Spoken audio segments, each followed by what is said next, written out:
Welcome to America, period. I'm Matt Sweets, and I'm with Noah Formica, who's running for state committee in Allegheny County.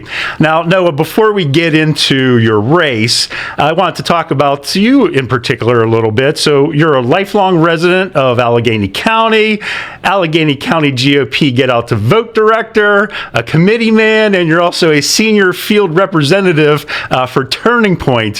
Where do you find time to sleep, man?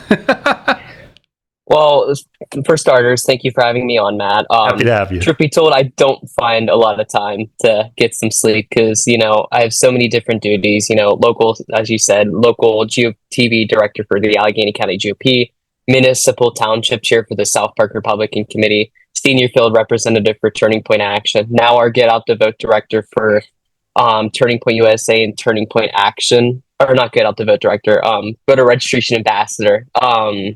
But so many different titles. Right.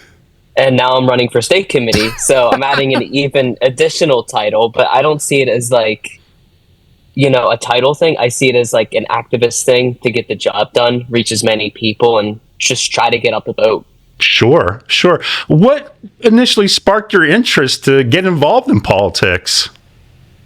Right. So I got involved when I was 15. I'm 25 now. So, it kind of feels like dog years at this point. And first person that kind of sparked that interest was, President Trump at his, I think it was his first Republican debate where, he was on stage making fun of Ted Cruz, Marco Rubio. And my mom, truth be told, forced me to watch the first debate. Okay. I didn't get it at the time. And then she pointed at the screen. She's like, no, that's going to be our president someday. It doesn't seem like it, but he will. I promise you that. And she's like, you better start paying attention to politics because it's going to affect your life day in and day out. When you get a home, when you get married, every single facet of life, it's going to affect you. So from that day forward, I started, getting a little bit of an interest, paying attention, volunteering, listening to podcasts. One of the first people I started really listening to and learning their message was Charlie Kirk. Mm-hmm. So I didn't think that would follow me all the way up until, current day as well. Right. Volunteering for local state representative candidates, state senators, federal races, local races, anything under the sun I would volunteer for. Love it. But I was originally going to school to be a culinary chef. And I decided to do completely a 180. That is definitely a huge difference there. Yeah, and all of a sudden I'm like, you know what? I'm just going to go to school for politics because it's my bread and butter. I understand it, more than most people in the political space, unfortunately. And I got two majors, political science and communications at California University of Pennsylvania, which they now coin as West Penn. Right. I went to California University as well. I still call it California, so it'll forever be that. Yeah, they're never taking away that title. Right. It's kind of like Heinz Field or Star Lake Amphitheater. For those that live in Southwestern Pennsylvania, they would be very familiar with us continuing to call those for decades by those names. Oh, absolutely. And everybody and their mother that I know around here has gone to Cal U. Nobody calls it West Penn. Even the people graduating from West Penn now call it Cal U because that's just how it's always been noticed. Right. Now, you have knocked on a ridiculous number of doors. And it goes back to the sleeping thing because you are constantly on the go here throughout Pennsylvania. I see you on social media all over the place. You knocked on 33,000 doors in 2022 alone and registered 3,000 some people in 2024. Like, dude, where do you find this energy, man? Well, honestly, when it's crunch time and the country's at stake. Like, of course, country's always going to be at stake because there's so many powers to be trying to destroy it. Mm-hmm. But especially during those two cycles alone, 2024, where I was actually working for the GOP at the time, that's why I knocked on that many doors because, we really wanted a Republican governor in there trying to change the dynamic, the playing field, for, get some kind of change because, we didn't like our current governor and the current Democrat opposition. Unfortunately, we lost, but I was happy with the output I put into it. Just, understanding that there's so many people that are just low propensity that just don't get out the vote and just reaching them. And then, fast forward to like 2024, where I registered 3,000 voters just on the battlefield, going from rally to rally to rally. Right. And it kind of felt similar to 2022, where it was just a lot of low propensity voters I was registering. I think that was the most voters I've just registered for a cycle in general. I would say that's an impressive number, Noah.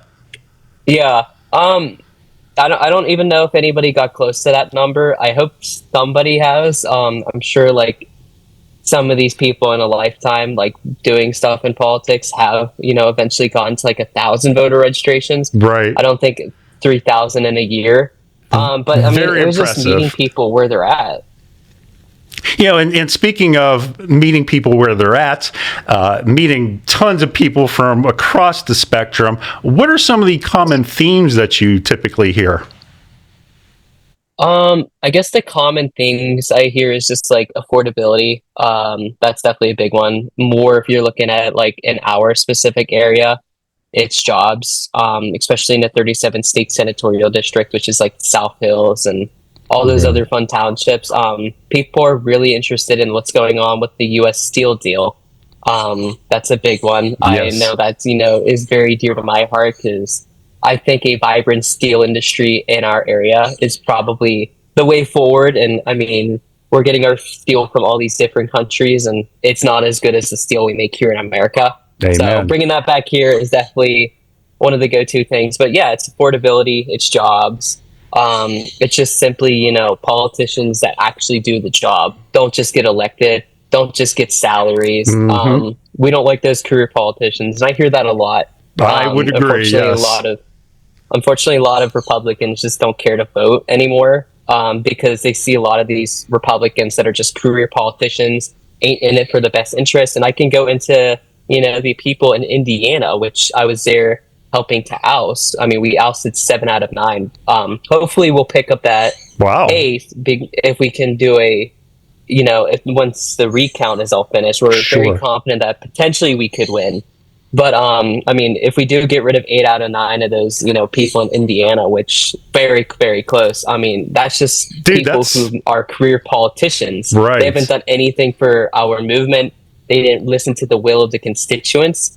If we just do that kind of mindset everywhere, then that's like the end game for some of these people. And then I think you're going to see an uptick in a lot of our conservatives actually getting out the vote. Well, when at the federal level, when they see, when our party sees that, we haven't passed the SAVE Act yet and other legislation that's just been sitting out there, I can understand that frustration. But let's just be real here. The frustration goes on both sides of the political, both parties. So it's not just Republicans that are frustrated, right? It's not Republicans who are just frustrated. Unfortunately, it's the left. But the unfortunate part about all this is, while the left is frustrated and the right is frustrated, who is more likely to act? It's the left. Right. The right is less likely to act because what are they doing? They're mostly working. They're mostly attending to their families, doing jobs. You name the things that Republicans are probably doing. And then leftists, they make careers and jobs, and their only livelihood is being an activist and advocating for democratic causes when it actually hurts their best interests, which is kind of, a backwards way of thinking.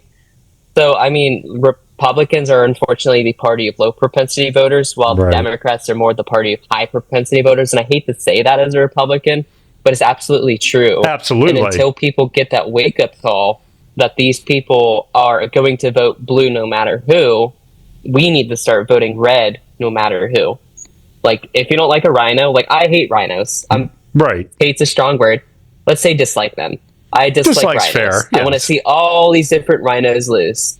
However, after the primary, if so happens that rhino wins and they're running against a diehard Democrat who's going to get rid of our rights as Americans, you better believe I'm going to vote for that rhino, unfortunately. Absolutely. Right. But the next primary that comes around, you better believe I'm also going to make sure that I campaign against that rhino. But, that's just the kind of mentality. You got to take what you can get in some of these cycles. And then when you could finally find that opportunity to get rid of somebody, like we got rid of Mr. Eye Patch in Texas, that's what you need to do. Take him out. in a peaceful way, of course. Of course, absolutely, in a peaceful way, 100%. So moving into state committee now, for our viewers and listeners that don't know, what is state committee? Because that's not something that's actively, marketed across TV and the radio so often. So what is state committee? Right, and you're absolutely right. Nobody really knows what state committee is. It's kind of operates differently in other states. Here in Pennsylvania, you have to actually run for it compared to other states where you just get appointed to it. So, I mean, a lot of people are putting money into a specific race like this, and it's just a volunteer position.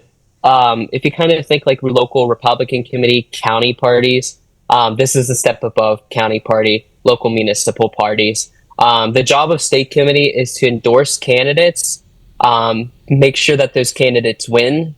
And then also they're meant to, be those keepers of knowledge, learn stuff at state committee, but that they can then bring back to a local level, teach the grassroots, which the grassroots are the local Republican committees, the county parties, so that they can do their job successfully as well. And then we can all win. Unfortunately, the way state committee is operating right now, like I happen to be friends with a lot of people on state committee. Unfortunately, there's only a few good ones that are actually doing the work compared to the overwhelming majority who see it as a martini sipping club and not so much an activist front where they're there volunteering for a goal, meant to be a voice for their constituents and actually get out the vote. They're not doing that. It shouldn't be the bottom telling the people at the top what to do. It should be the people at the top telling the people at the bottom what to do in a nice way, not bossing them around. But, that nice synergy, just, saying, hey, this is new strategies we figured out at state committee. It works really well. I'd love to show you guys how to do it. And then they go and teach these people how to actually do that strategy. They're not doing it. I actually had to go to state committee just a couple months ago just to train them how to register voters. Because I went to state committee last year. And I asked some of these people, I'm like, how many of you guys know how to register voters? How many of you guys had to door knock? Not really. They don't know how to do it. Really? Are you kidding me? Yeah, I'm not even kidding with you. But while I was there training some of these people, actually has somebody stand up. He's like, I think it's very counterproductive to the movement that you're teaching us how to register voters. It's a waste of time. Nobody's going to want to flip over the voter registration form to register voters.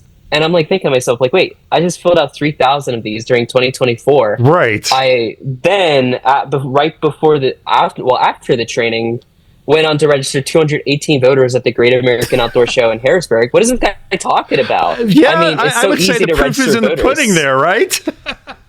Yeah, but it just tells me that there's a complacency mindset. And I mean, I could go on and on and on. Just talk to a member of state committee. I'm not going to name the county because there's only a few state committee members in that county. Don't want to put him on blast yet. Right. But he specifically told me that ballot chasing and knocking doors is the dumbest thing you can do.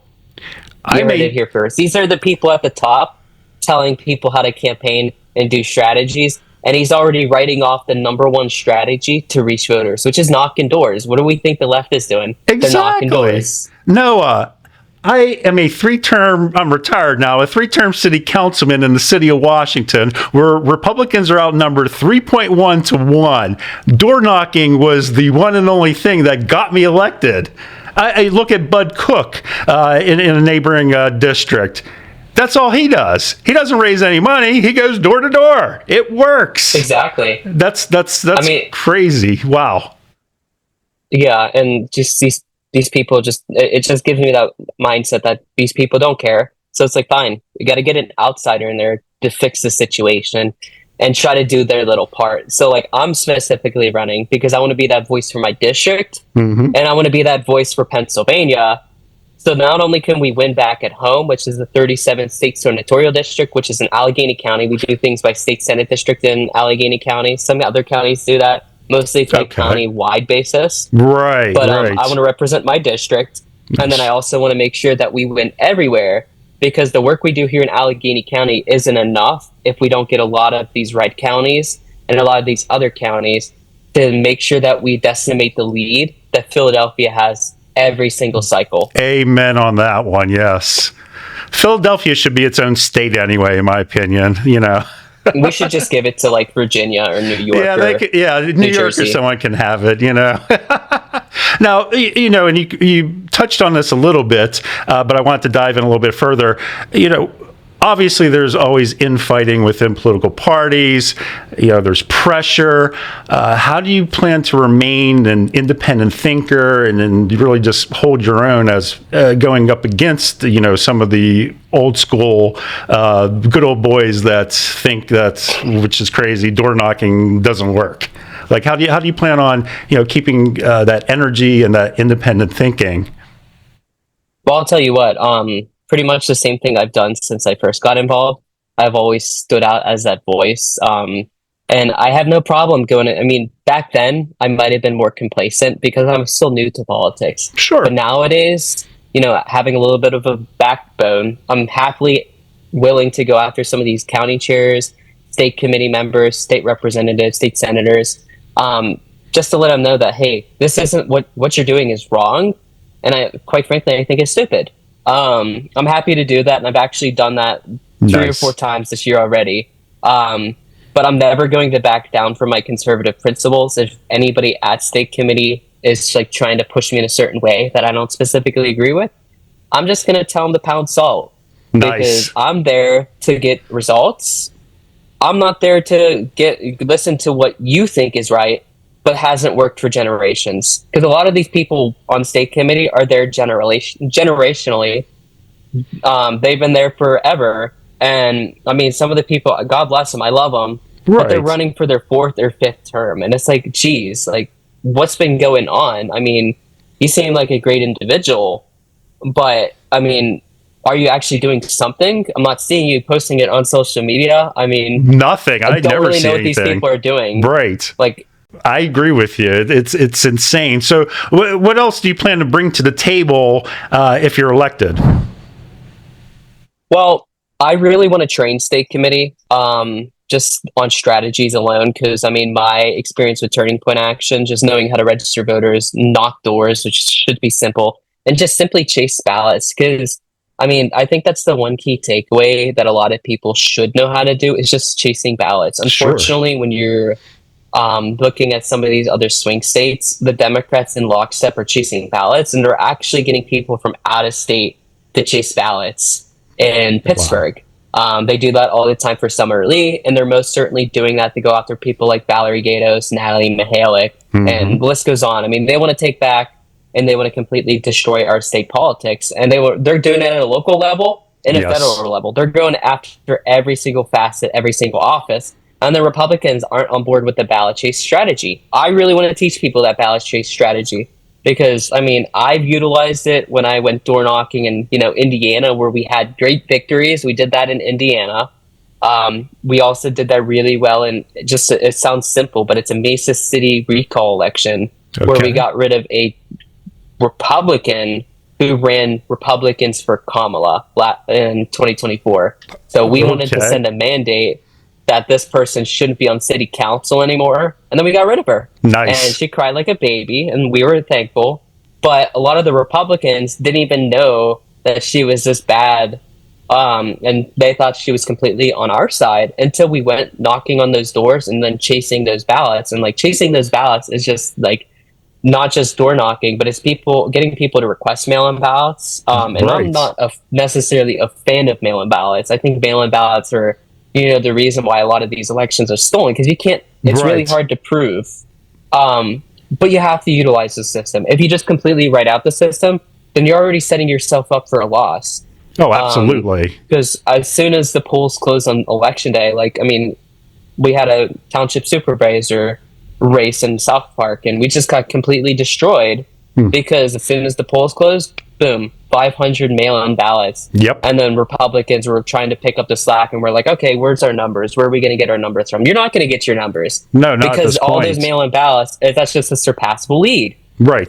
Whereas if Republicans just knew how to effectively ballot chase, if state committee knew how to effectively ballot chase, then they could just take that knowledge, they could take back their communities, get those ballots properly chased, and then boom, we would actually get results like we've been wanting. There's only a few groups that are doing that in the state of Pennsylvania: Turning Point Action, and then Citizens Alliance, which is the Pennsylvania Chase. Okay.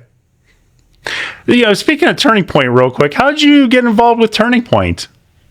Well, it's actually really simple. So I was, for a little bit, I was working for AFP, which enjoyed my time. I will say I didn't agree with their Nikki Haley endorsement. I thankfully left right before the endorsement.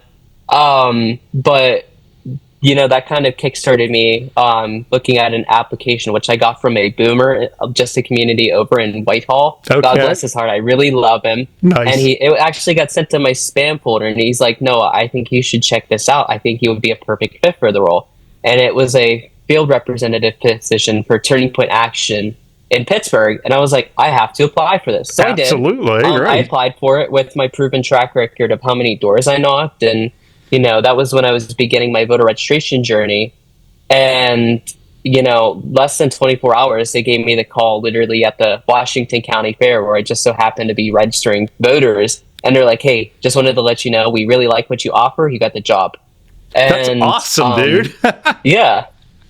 I flew out to Arizona, got trained by some of the greatest people, Tyler Boyer, Brett Galacheski, list goes on, of all of our great people Nice. at Turning Point Action. And then I just, went back to my state, started making a name for myself, and started making a name for the Republican cause, knocking us at many doors as possible, registering as many voters, got under Charlie's radar, went on Nice. Charlie Kirk's show, quickly became senior field representative. And I mean, even to this day, I'm still honoring Charlie. And absolutely. then just a month ago, I got promoted to, I said at the beginning, voter registration ambassador for Turning Point USA and Turning Point Action. And I mean, that's additional duties to my senior field representative duties. Sure. And it seems like, it all ties in together with state committee, Turning Point. It's a beautiful marriage of resources and institutional knowledge, really, right?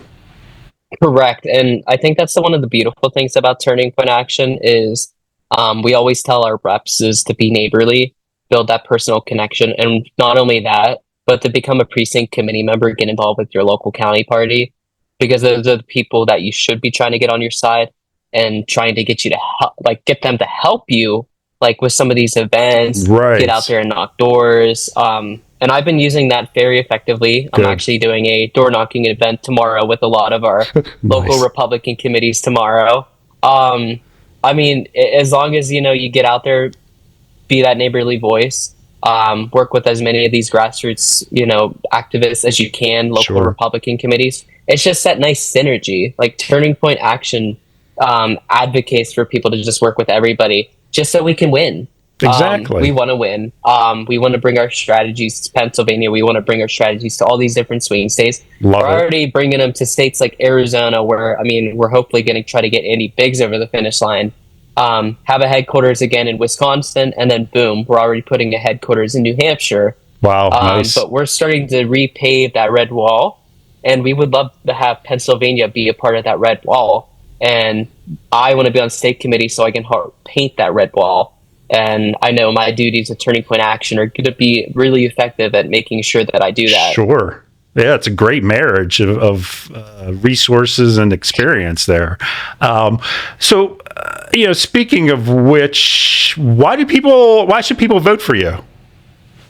I think people should vote for me because, unfortunately, I'm not going to name any names. A lot of people running in state committee, especially in my district, are just, paper tigers. They'll just, show up and then they don't actually get results.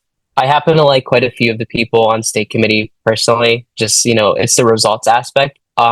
Nothing personal. Right. It's business, not personal. Right.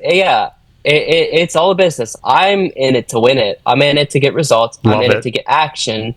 I want to start winning in the city of Pittsburgh. And as we win in the city of Pittsburgh, it's going to affect, politics locally in the surrounding counties. That's the beautiful thing with being involved, is you got to see the larger scale. It's like I always tell people, I'm like, the work that we do in states like Pennsylvania is going to affect states like Virginia, West Virginia, New York, New Jersey. Absolutely. It's that cross-pollination effect. So I want to run so that I can help benefit our communities, help benefit our state, change the dynamic of things nationally, so that we can have a better state, so we can have a better country, and then we can start getting results, and then we can make sure that we support this great administration through the remainder of its term.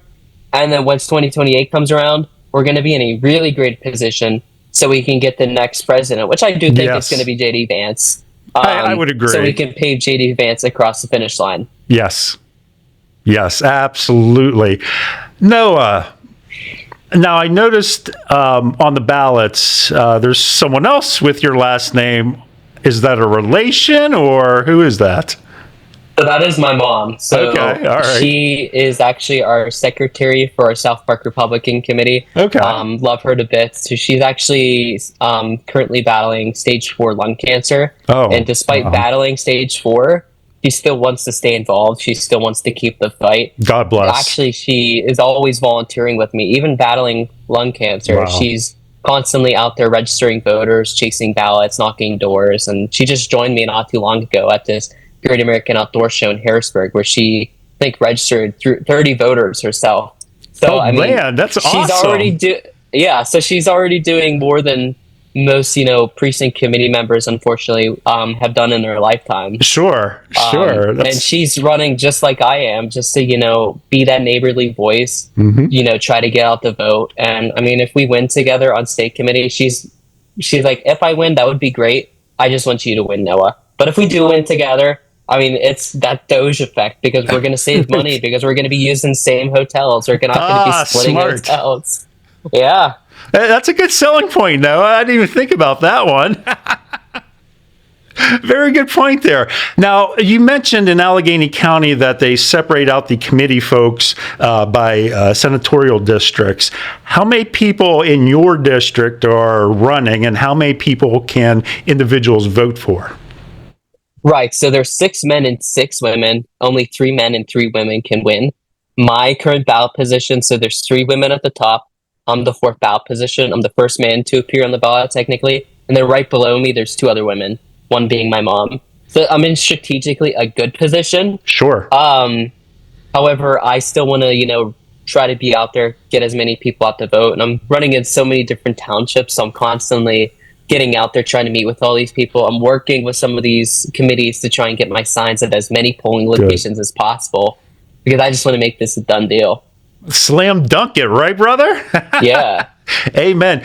Now, Noah, I'm going to give you the last word, but I have 2 questions for you here. One, please share whatever else you'd like to share that the voters need to know about you. And the bigger question I have, what's one little fun fact that no one knows about you that you're willing to admit here on TV?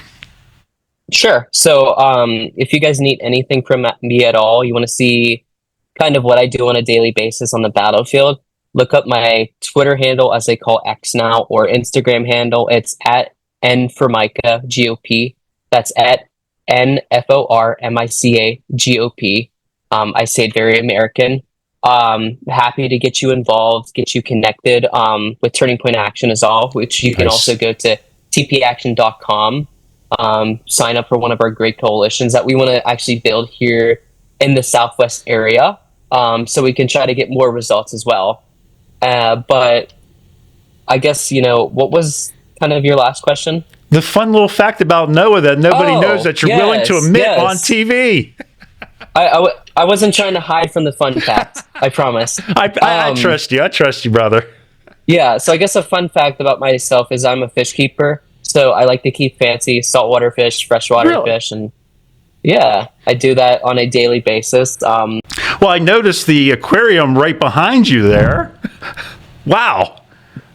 Yeah, I'm a big time fish keeper. So that's one of the big fun facts about myself is, I, on a daily basis, when I'm out there, doing all this political stuff, at the end of the day, I'm always trying to make time to take care of my pets, take care of my fish. I have 5 fish tanks in this room alone. Wow. I have 7 fish tanks in general. Oh my goodness. Yeah. So I breed fish. I get all those fancy freshwater, saltwater fish, have moray eels, have tangs, have triggerfish. List goes on of all the different kind of species I have. Oh my. But it's just that bread and butter thing in my life that, keeps my little ship afloat. Well, it keeps some sanity too, just watching the beauty of them swimming through the water, especially like the saltwater fish. You know, they're very bright colored, and from my understanding, they're very difficult to take care of though. Like there's a lot of maintenance with that, right? Yeah, and sometimes you'll get situations where maybe if a heater malfunctions, then it fries your whole tank, stuff like that. And it's just like because of salt and stuff. All kinds of different situations. Freshwater, if you're ever looking to get into it, freshwater is always the most easy. Right. And I still even have, I killed a betta fish before. I mean, so I'm the worst person to even have a fish tank. Yeah. All right. Noah Formica, May 19th, 7 a.m. to 8 p.m. That's the date of the primary election, running for state committee. Sir, any last words? No last words at all, but I would love to earn your vote on May 19th. Like you said, it just would mean a lot to me, and I really want to be your neighborly voice. Amen. Love it. Noah, thank you very much for coming on. We look forward to keeping in touch with you in the future, especially talking about what's going on in Turning Point, what's going on state committee, elections in general. So make sure you keep in touch with us, brother. Absolutely. Happy to. All right. Thank you very much. Good luck on Tuesday, May 19th, and we'll see you around on campaign trail. Thank you. Thank you so much.